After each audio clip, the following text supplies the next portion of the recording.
ครับวันนี้เรามาศึกษาภาษาละนากันต่อนะครับด้วยการอ่านจากข้าวหูหินที่เพิ่นเขียนมาเมื่อปี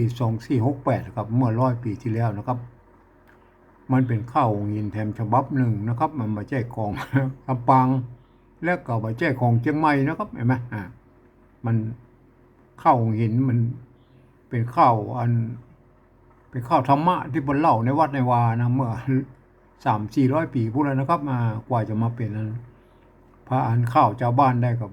ก็ประมาณ250 ปีลงมาเนี่ยเห็นไหมครับอันนี้มันเป็นฉบับหนึ่งนะครับที่ผมจะอ่านเนี่ยมันเป็นของฉบับของ2468นะครับเห็นไหมถ้าสมมุติว่ามันขาดตอนตรงนั้นตรงนี้ไปก็เอาฉบับของลำปางมาเปาะบ้องเอาของเชียงใหม่มาอ่ามาเปาะพ้องอย่างเงี้ยครับผสมผสานกันไปนะครับเห็นไหมครับวันนี้เราบาลากอยนะครับ ครับตอนก่อนก็มาถึงนี่นะครับเห็นไหมข้างแล้วก็สัมหานองค์พ่วมฮักอันนี้ไม่ใช่ร่วมรักนะครับพ่วมฮักโอเคนะครับวันนี้เอามาต่อนะครับวันนี้มาต่อนะครับเจิญต้าน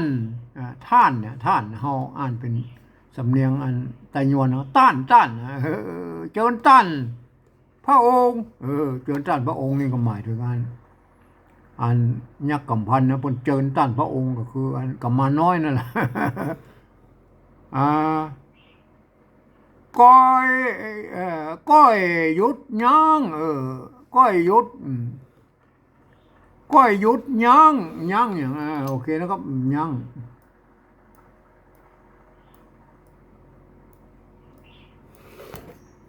ช่วยโกนยักย่างพักนะครับมาอ่าจักดาค่ำเข้าลาคีเอาละจะดาเข้าอ่าจะลาเข้าลาเข้าลาคีหายเหนื่อยหายเหนื่อยล้านะเหนื่อยล้านะเหนื่อยมันจะมันสระเอยนะเหนื่อยใช่ไหมเหนื่อยนี่เป็นสำเนียงของไตรยวนนะเหนื่อยหายเหนื่อยล้าแม่นจักลาหนีจะไปไหนเนอะมาส่วนพระพรหมินทร์พระพรหมินทร์พระพรหมินทร์ก็ปวดโทษดิปวดอู้ถึงกำมาน้อยนะเป็นพระพรหมินทร์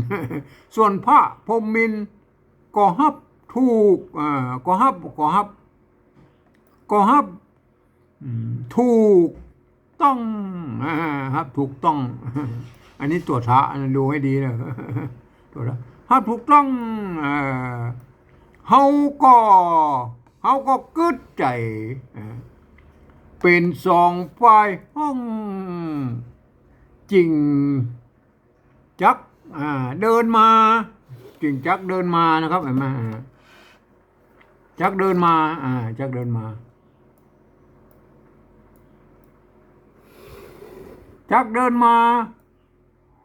แขวน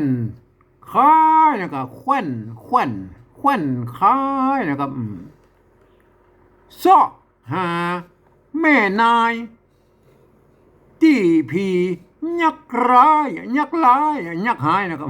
เอาสำเนียงแต่ยอนที่ผียักหายผีลักต้องพ่ายป่าไปนะครับ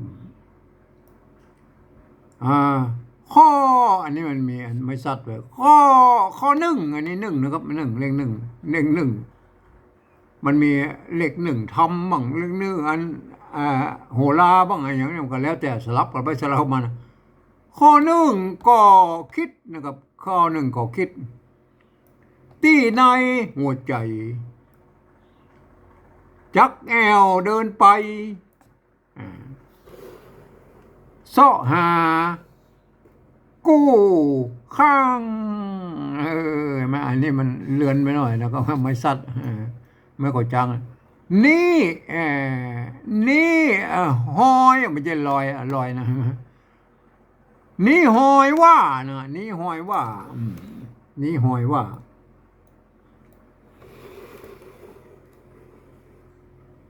นี่หอยว่ากำเปิ้นเขียนเป็นกำความจริงมันเป็นกำมะนะครับเนี่ยเพอเอากำนี่เอาตามของโอ้กำกำมะนะครับมันต้องเป็นบาลีนะครับนี่หอยว่ากำนะครับสองเฮาได้สร้างเมื่อปางข้าวอ่อนข้าวอ่อนล่วงแล้วนะครับได้มาพบกันบอกกากาดแก้วขอเป็นกู้แก้วสุวรรณพวกก็เขียนตามกระบูนะไม่ต้องเอาซับอย่างไรมาความจริงนะเป็นนั้นมีซับนะครับไอ้วันนี่มันใจอีนะพวกเอาวะตัวนี้หน้าดังแมวซ้อนกันสองตัวเนาะวัดสุวรรณวันนะคอบำรุงยศช่วย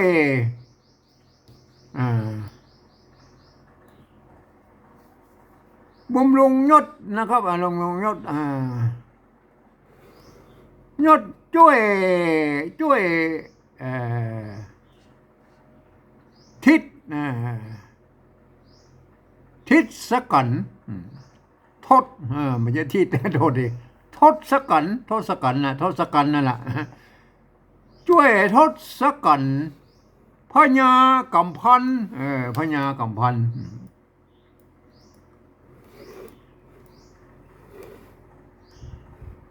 ย่อก่อนใส่เก้ายกมือปลุกปลุกปลุกเจ้ามือ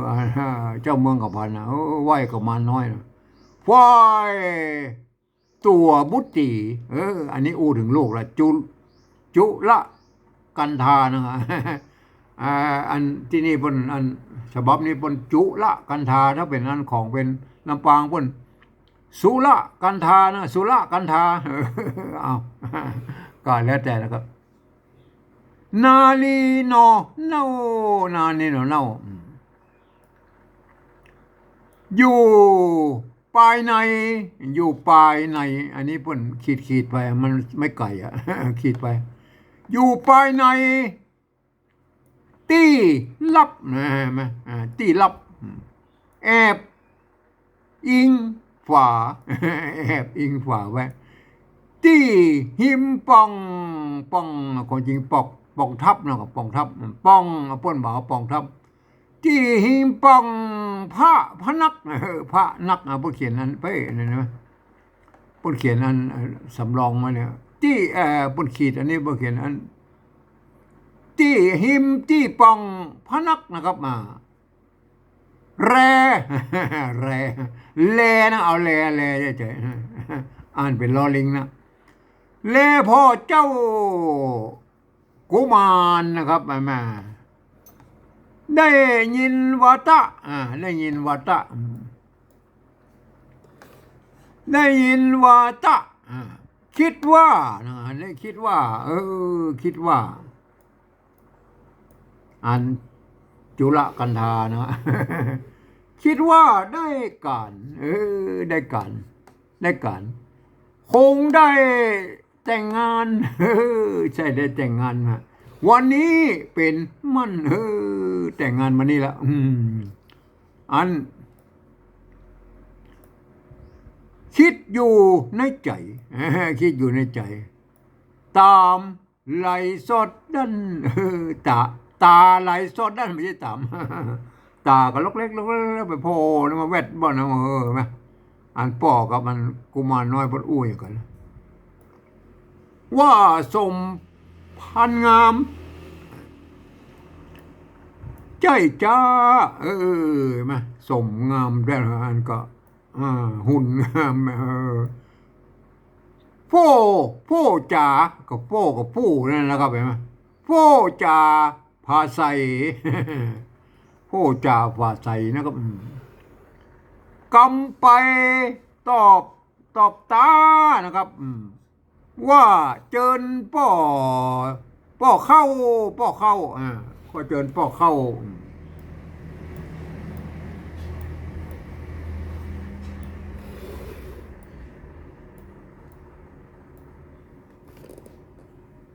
เจิญป้อเข้ามาใน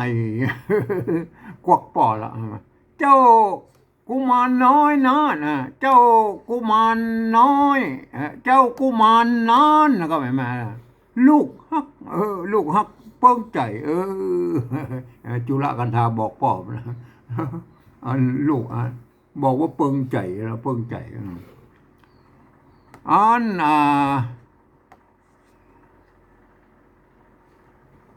เปิ้งใจแล้วนะก็เห็นไหมขอผู้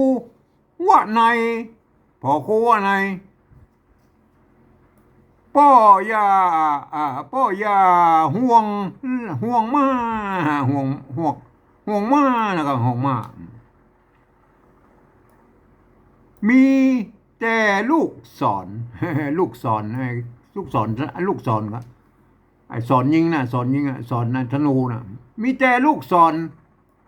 กันบ่มีด้ามอันนี้บ่แจ้โทษทีเราบ่แจ้บ่แจ้มานะครับห้ามห้ามนะครับห้ามป้อยาห่วงห้ามนะครับห่วงห้ามโทษทีอันนี้มันมาบ่แจ้มานะครับห้ามโทษทีมีแต่ลูกศรมันเติงเห็นไหมการบ่มีด้ามกับห้ามเนี่ยมันสัมพันธ์กันนะโอเคนะครับ ที่ไหนยักยิงทะลุ มันบ่มีด้ามมันก็ลูกศรนะมันจะยิงได้เห็นไหมหมากม่วงอันนี้หมากละอันนี้หมากอะไรไหมเห็นไหมหมากอันนั้นนะห้ามมันเพ่นะไม่ซัดมันเพ่อยู่บนหัวตัวหะเพ่นะครับเห็นไหมเป็นห้ามอันตัวไม่ซัดอันอยู่บนไม่ก่าเนี่ยมันเป็นไม้กักนะครับแจนตัวกะสะกดอยู่ตรงรูปนี่ก็คือหมากนะครับหมากม่วงสุกในหมากม่วงสุกในหมากม่วงสุกในอย่าฮือจำจุอันนี้เนี่ยมันหลัวก็ไม่ใช่นะครับมันเปิ้นมีไม้กะอยู่ตรงนี้เป็นรั้วนะครับรั้วนะครับความจริงมันจะต้องมีไม้กงอยู่ในตัวนอกสมัยนั้นเปิ้นใส่พ่อง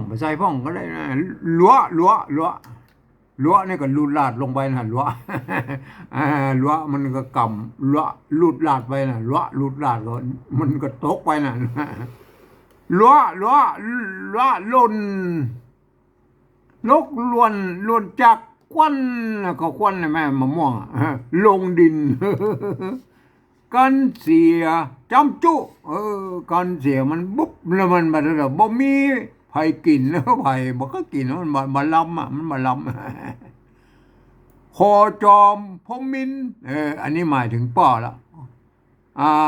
ห้ามเปิงที่ถ้อยกึดดีเด้อเห็นไหมมาบอกป้อพญากลุ่มพันป้าควานลูกน้อยยอดที่ดาแปลงลูกฮักมันลักเห็นไหมลักลูกฮักแล้วก็ลูกฮักป้อก็คิดใจมาเมินป้อก็คิดใจมาเมินแต่ตักมาเมินแต่ตักนะก็แบบค่อยฮือลูกเต้าเป็นเริน เป็นเริน อันนั้นเป็นอันไตเลือกับไตยองเป็นเฮินอันนี้ก็เป็นถ้าไตยอนเป็นเฮือนแล้วก็เป็นเฮือนก็คือได้แต่งงานกันอยู่กินกันเป็นลูกเป็นผัวเป็นเมียแล้วไอ้แม่เนี่ยอยู่เฮือนเป็นเฮือนเป็นเฮือนปะน้องเป็นอันความหมายเป็นอันนะครับอยู่เป็นเฮือนบ่จ้าบ่ท่าลูกฮักบ่อันลูกบ่ต้องล้อกันบ่ท่าลูกฮักมาบอก มาบอกตักเตือนนะก็มาบอกตักเตือนนะตักเตือนนะเตือนละมาบอกตักเตือนใช่ไหมอันไม่เกลือก็ไม่เกลือนะอันโบราณตั้งเก้าเงาแล้วมันใจง่วมกันนะครับเพราะฉะนั้นมันเริ่มพัฒนามาเป็นอันไม่เกลือนะครับเห็นไหมคงจักเป็นเฮือนวันนี้นะครับคงจักว่าเป็นเฮือนวันนี้ละเป็นเป็นมั่นแล้วป่งนะเป็นมั่นแล้วป่งอาจยาหีบเหี่ยวขอขั้นฮือเสนาตันฮือเสนาตันเป่าเป่าร้องเป่าร้องเป่าห้องเนอะเป่าห้องเนอะเอาตึกนี้ก่อนเนาะเป่าห้องอันหมูยักษ์นี่เห็นไหมก็ไปห้องหมูยักษ์ไปมาก็เหมือนอันเก่านะเหมือนอันห้องมาเป้ากับมาชุมนุมกันกินอันกินเลี้ยงอันแต่งงานแต่โอเคนะไงมาป่าเขาเฮาไปกอยกำแปะไว้แล้วครับที่เฮาแปะเป็นอัน โทษดิปริวัติเป็นอันนี้ไว้ไหมโอเคนะครับเป็นภาษาปริวัติแบบที่สามนะครับตามธรรมเนียมกำอู้ของไต้หวันเชียงใหม่นะครับไม่โอเคนะครับอันนี้มันเป็นอันเอาภาษาไทยมาเขียนแล้วก็ไปตามคำอู้นะครับเจิญตั้นพระองค์ก็หยุดยั้งพักจักดาค่ำเข้าลาคีมันเป็นแล้วเข้าลาคีผู้เขียนเป็นลาคีเขากับลาคีฮือหายเหนื่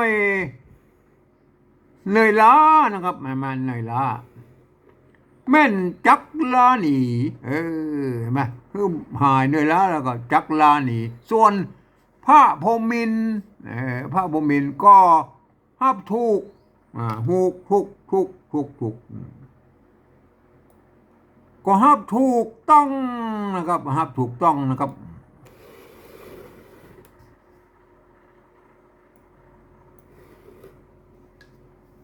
เฮาก็กึดใจเป็นสองฝ่ายห้องจิงจักเดินมาแขวนค้ายนะครับมาแขวนค้ายเสาะหาแม่นายที่ผียักหายผีลักต้องพ่ายป่าไปข้อหนึ่งนะครับข้อเนี่ยมันเสียงโทพิเศษโทเมืองนะครับมันโทเมืองใส่จุดไปหน่อยข้อหนึ่งก็คิดที่ในหัวใจจักแอวเดินไปซ่อหากู้ข้างไอ้กู้เนี่ยมันเสียงโทปกตินะเห็นไหมถ้าใส่จุดเป็นกู้เห็นไหมอันนี้กู้เนอะเห็นไหมซ่อหากู้ข้างโอเคแล้วก็นี่หอยว่ากรรม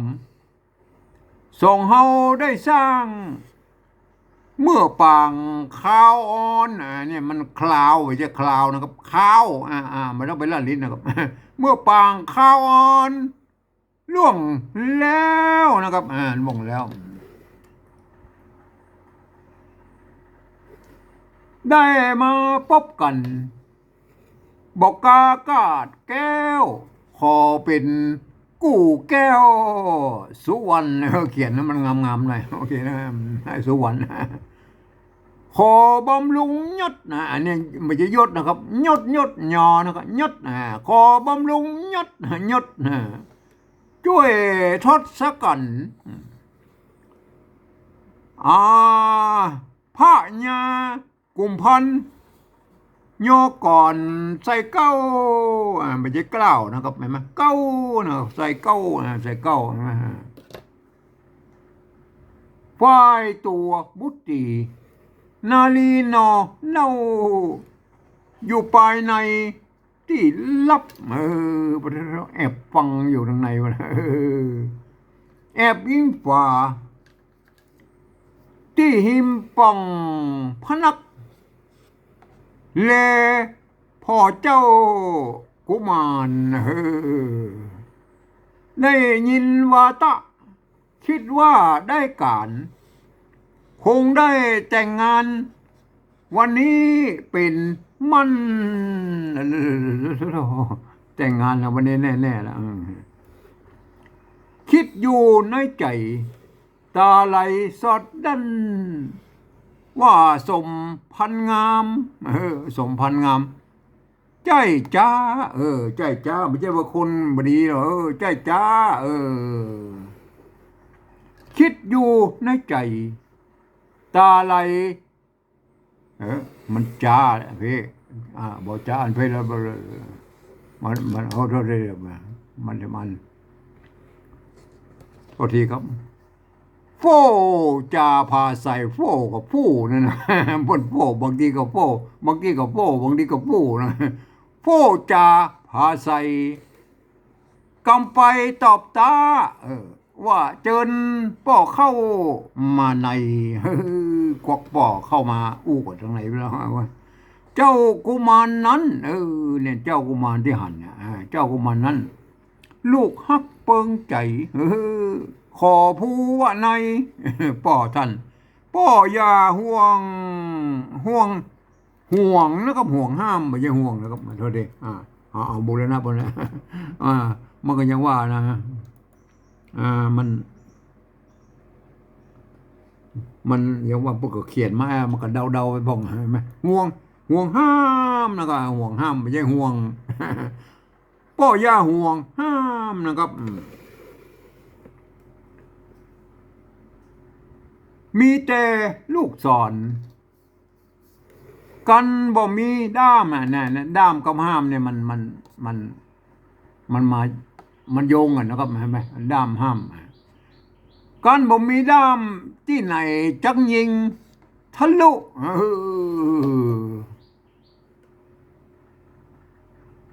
หมากม่วงสุกในอย่าฮื้อจำจุหลวหล่นจากควันหลวกับมันรูปดับลงมามันหล่นลงมานะหล่นหลวลุบก้อนเสียจำจุบ่มีไผกินขอจอมพมินห้ามเปิงทีถ้อย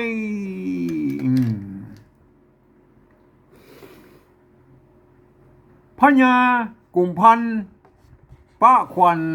ลูกน้อยยอดที่ดาแปงลูกฮักป้อก็กึดใจมาเมินแต่ตักไข่ฮือลูกเต้า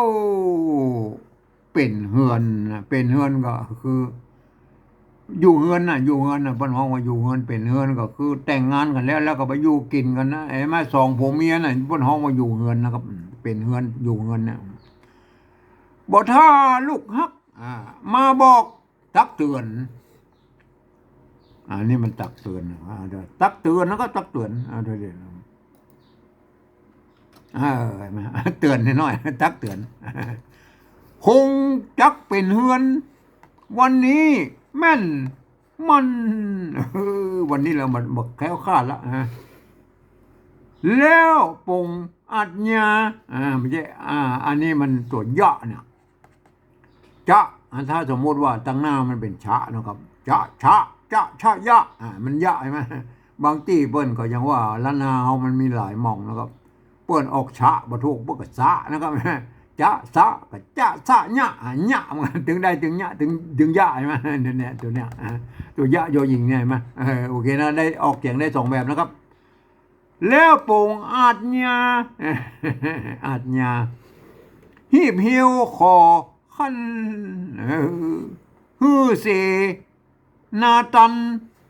เปล่าห้องเห็นไหมอันฮือห้องกันหมู่ปิกมาแล้วก็จะจัดงานแต่งเหมือนก็ไอเมียคนแรกของอันกำมันนั่นแหละโอเคนะก็เห็นไหมสงสัยวันพรุ่งนี้จะได้แต่งงานแล้วครับวันนี้เอาแค่นี้ก่อนนะครับ